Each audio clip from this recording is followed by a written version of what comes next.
Here it is. This is why I speak to them in illustrations, because looking, they look in vain, and hearing, they hear in vain. Neither do they get the sense of it. So in other words, I was saying to people, look, you can think you see something and you don't. You can think you hear something and you don't. Because you're not, if you don't have the sense of it in your heart, you don't know it. Whether you think you can see it or hear it, you don't know it. And then I said, towards them, the fulfillment of the prophecy of Isaiah is having fulfillment. By hearing, you will hear, but by no means get the sense of it. And by looking, you will look, but by no means see. For the heart of this people has grown unreceptive. And with their ears they have heard without response, and they have shut their eyes, that they might never see with their eyes and hear with their ears and get the sense of it in their hearts, and turn back and I heal them. Make sense? So the majority of us are going, I'm listening. And majorities go, I can see what you're saying, but not yet in our heart. The truth hasn't entered our heart. Unless the truth enters our heart, you do not have the sense of it. You're not going to be motivated, and it's going to be all in vain. All the listening you've done is in vain, and all the seeing you've done and reading you've done is in vain unless it's in your heart. And unless it's in your heart, you won't be motivated. So the real question then becomes, is it in my heart? And as we said last week, the proof that it's in my heart is what? My action. What I'm driven to act by myself, not with encouragement, not with cheering up, not with pandering to, not with employment, not with being paid, but what I'm actually driven in my heart to do without all that, extra paraphernalia, what I want to do in my heart is going to be the thing that proves the thing is in my heart. Jad? That is one thing I feel like from you in God's way. It's like it feels so like, while I do want those other things, I'm not getting pressured into doing anything. Like it is like you're waiting for like my will to do it. Yep. But in some ways, just by paying you, I'm doing. That's what's motivating me at the moment. That's right. Yeah, that's right. Yeah. So and this is why I say those people who work with us who are getting paid and not really understanding yet. Yeah. Because I don't get paid for working with you. Yeah. Right. People donate a gift to me at times. Yeah. Right. But never in proportion to the time that I've given generally. Yeah. Right. And also people donate a gift. Why? Because they realise I'm sincere and I want to just help them whether I get the gift or not. Right. Yeah. That's how it needs to be for you. If it's in your heart, that's how it be, won't it? You'll want to help people, whether they reward you in any way or not. Right? The reality is the majority of times people are angry with me. Even when I want to help them, they are angry with me, and oftentimes I give them my time for free and I want to help them, and they're angry with me because they heard some truth they didn't want to hear. But they also asked me for it. I never shared it with them without them asking first, right? And yet even with all of that, they still want to be angry. But even if they're angry, if I have a real desire in my heart to do it, you being angry about it's not going to bother me. Can you see? You being all upset about it and all panicked about it and fearful about it, and you even wanted to attack me afterwards, why would that bother me if I'm doing it from my heart? I know I've done the right thing from my heart. Why would it bother me? Can you see? Yeah. Isn't that what a gift is? The gift is I'm not going to necessarily get anything back, and I might even get attacked back, but I'm still wanting to give the gift. Yeah. Now, if you can get to that state, now you're being loving. Now you're being a loving person, where there's nothing coming back necessarily. Ironically, what happens when you're that kind of a person is often you get a lot of things back because people recognise that that's how you feel. Does that make sense? And they feel from their heart they want to reward that feeling. Do you see? Yeah. So often it does encourage people to give back, but if you're doing it with the expectation they do, then you're way out of harmony with love, right? And also it's not in your heart, because you're only doing it with the expectation you get something back. Yeah. And it's like doing any job. Most of us do jobs because we're going to get paid for it or we're going to get rewarded in some way. But as I said, in God's eyes, that's like we never did it. Yeah. And while other people may think it's so fine, and most people on earth do, because that's what a paid job is, isn't it? A paid job is, I'll do this, job, whether it's a freelance job or a contract job or a wage paid job, or, I'm running a business and it's a job or whatever. I'll do that job, but you got to pay me somehow. And even a volunteer, for the most part, goes, you got to pay me by praising me or making me feel good about myself as I do it. Yeah. And if we require any payment, whether that payment is physical or emotional, and in some cases, many of you like sexual payment. Do you know what I mean by that? Like you like somebody to think you're attractive or whatever, and then you'll do something for them, right? So that's sexual payment. And some of you even go for spiritual payment. Do you know what I mean by that? Like people praise you and love you because you did something, right? But it's still requiring payment. And from God's perspective, it's like you didn't do it. Does that make sense? But the trouble with us is we think, oh, I did this and I did that and I did this and I did that. And you add all the things up you've done, all of course, that you got paid for in some way or the other. But you add them all up and you go, aren't I a wonderful person? I thought of doing all those things and I did all those things. Aren't I great? Right? And so we start looking in the mirror and we start seeing perfect you being reflected back, rather than seeing actual you going, actually, I did none of those things unless I got a reward. Yeah, And that's changed it. my mind. It's harsh. It's harsh. Sorry? It feels like a harsh. It feels harsh to you. Now I think about it. I think it's wonderful. Yeah.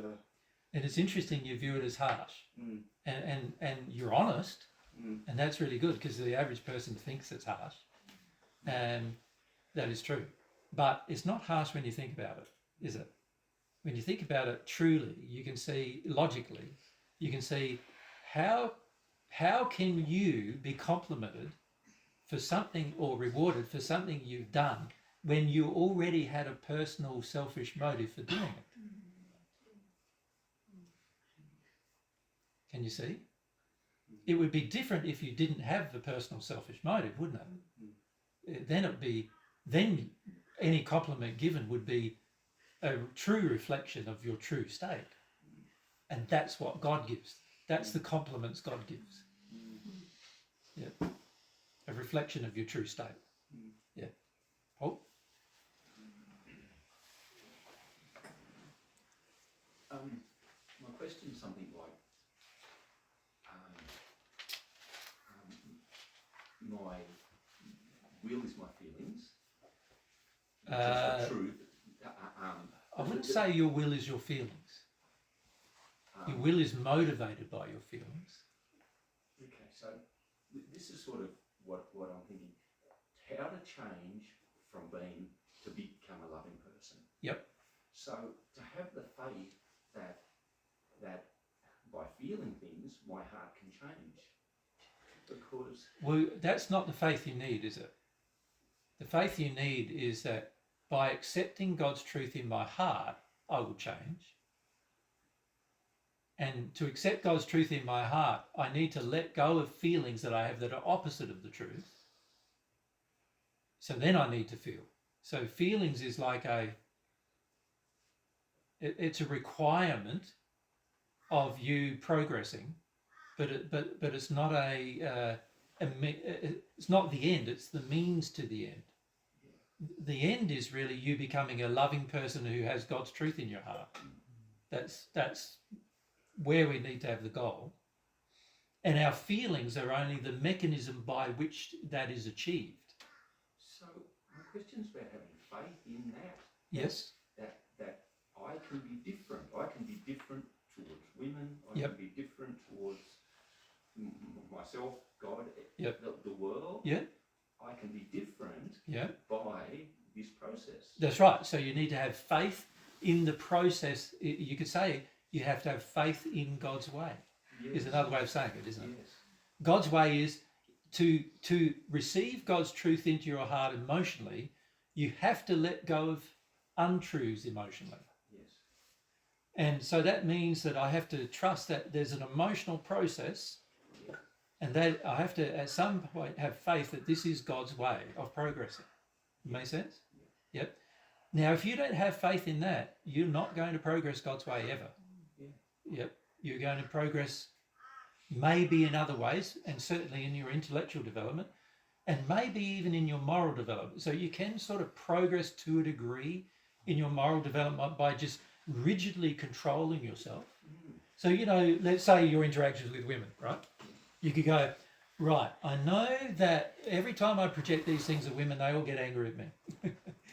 And that causes my breakdown of the relationship with women, right? So what I'm going to do is I'm going to control myself. Which I do, yeah. Yeah. So when you think you do, but not very well. Anyway, this is the trouble with this method is you sort of go, I'm going to control myself, and then you try real hard to control yourself, but there's plenty of moments you slip up, right? Because you're trying hard to do it, and the feeling in you is to still do it. And so because the feeling in you is to still do it, in your head, you're now in a battle with your feelings in a way, aren't you? You're going, oh, but I want to do this, but I can't, because if I do that, then the women will feel upset with me, and then I won't get what I want from them, so I can't do that, but I'd like to do that. And you end up in this very confused bind. And you also end up in a deep level of frustration, usually, right, as a result. And then sooner or later, you get to these stages of, oh, bloody hell, effort, I'm going to do what I want anyway, type of thing. Eventually, you sort of get to that stage as well, because you tried so hard and it still hasn't worked very well because you're not failing at it as well. And that's the general way the average person approaches moral development on earth and in the spirit world. Through a long, forceful effort of control and subjugation of their true feelings. Does that make sense to you? Yep. Now, while you can grow using that method, and there have been people who do grow as a result of using that method, it's very slow, very laborious, and prone to large mistakes. Right? The real method is to get rid of the reason why you want to do something. So in the case of women, why do you want to treat them a certain way? Like, unless that reason goes, unless it disappears from within you, you're going to be fighting it for the rest of your life. You're going to be inclined to do what the feeling dictates for the rest of your life, and in your head you're going to have to fight it constantly every day, right? So an example of that is most men look at women sexually all the time. So most men look at women and go, oh, they got boobs and they got this, and they're watching their bottom and whatever else, right? Most men are doing that, right, all the time. And most, when they're told, what I said in the first century was, even a man looking at a woman in that manner has committed adultery with her in his heart. That's God's view, right? Once you realise that's God's view, the average guy who's a bit more sincere than the other average guys goes, well, if that's committing adultery in my heart, I don't want to commit adultery. So what I'm going to do is not look at a woman. So they're sort of like, every time they're around attractive women, they go looking down and, oh, there's their breasts, I can't look there. And, they like, they're trying to control what they feel to do inside. Now, the only real way to control what they've done inside is for that feeling to disappear altogether. And when they look at a woman, they see a person, not a body, not a female body that they can have sex with, but they actually see a person, that they see their nature, their personality, their character, they see their good qualities and their bad ones as well if they have them, and they see it like and they see him as a person rather than a woman. But they see him as a person, just like they see most men as a person They see women as a person, individual with their own feelings, their own desires and so forth. Now, for you to get to the state as a man where from one state to the other, that you can only achieve that by releasing whatever it is that makes you objectify women sexually all the time. Make sense? Yeah, I feel I don't have faith in that. In what? In that can happen. In that, like, my feelings can change. Yep. No, I get it. But don't you have to want them to change first? You have to want them to change first, yeah. Because I don't feel that you want them to change yet. But also you don't have faith that changing them will better your life. What you really substantially think is it is if you're not projecting sexually at women, in the end you'll end up with no sexual relationship with a woman, which is what thing you want, right? You think that the way you get the sexual relationship is by projecting sexually at the woman and so forth, and it's actually not. In fact, most women are turned off by it, but you know. So that's my faith is in that. Yeah. And not in releasing the cause. Correct. Your faith is saying, if I act the way I'm acting, I will eventually get a sexual relationship with a woman. Yep. That's permanent. Yep. Which is what you want, right? Yep. You want a permanent sexual relationship with a woman. That's preferable. One woman that you think's hot, right? And you have a permanent sexual relationship with her. That's the thing you're thinking. You're thinking that if I release this feeling that you know, this sexual projection stuff, then I won't sexually project at anybody, and then I won't need sex from them, and then you know, and you go, that'd be a disaster. So you don't want to do it. And it's not how it is, because the reality is, once you release all that stuff, you don't feel sexually attracted to any woman other than your soulmate, ironically. But when you see her, she's damn hot. And even no matter what her condition is, you'll think, when I say hot, I mean emotionally and spiritually and physically and sexually, you go, that's what I want for the rest of my life. Does that make sense? Yeah. And you won't be going, oh, I just see her body at all. You'll see her character and her nature and her personality, and you'll see the whole her, and you'll also see all her errors too. You won't go in going with you know, what do they call it? Rose-colored glasses, or you know, stars in your eyes or whatever. Going, she can do no wrong, because if she does wrong, you see it. You follow me? Because your heart will be more in tune with the fact of what's really going on with everything. Now, at the moment, Paul, you don't believe that's true. You believe the way you get a relationship with a woman is you show her you're attracted to her by sexually projecting at her. That's how you get the relationship. Yep. It doesn't work very well, because most of the women end up not wanting to be with you. Yeah, so that's the corrupt faith. Yeah. So what in the end is a soulmate relationship? Isn't it a relationship between two people who are equals and who are also passionate about each other's nature and personality, and also about their sexuality and their emotions and their spirituality and everything? It's not just one thing. It's a whole set of binding things. So if you're just focused on the one thing, it's never can't last, right? But you believe it will. You believe at the moment that's the way to go, right? And the problem with believing that is, in your heart, you're basically saying that there's a corrupt faith that says, that's how I get a relationship. And if I don't have this feeling, then, like, if I don't have this sort of sexualized feeling for all women, then eventually, you know, your general view is if I project sexually to enough women, eventually one of them will keep me. And I would put to you that if you project sexually at enough women, all of them are going to think you're a sleazebag. Which is very different than them wanting to keep you. Do you understand? Because they know that you are not faithful in your heart. They know that actually you're sharing your sexual energy around in your heart. You follow? So why would they want to be with that? Right? Anybody in their right mind wouldn't want to be. You know, and there are many women who do want to be, but like I said, they're not in their right mind. Yep. And what they really would want is, if you want a relationship that's really binding, that where you're passionate about each other and love each other, care about each other, understand each other, and all those kind of things, starting it on a basis of a sexual projection is a terrible weakness, actually.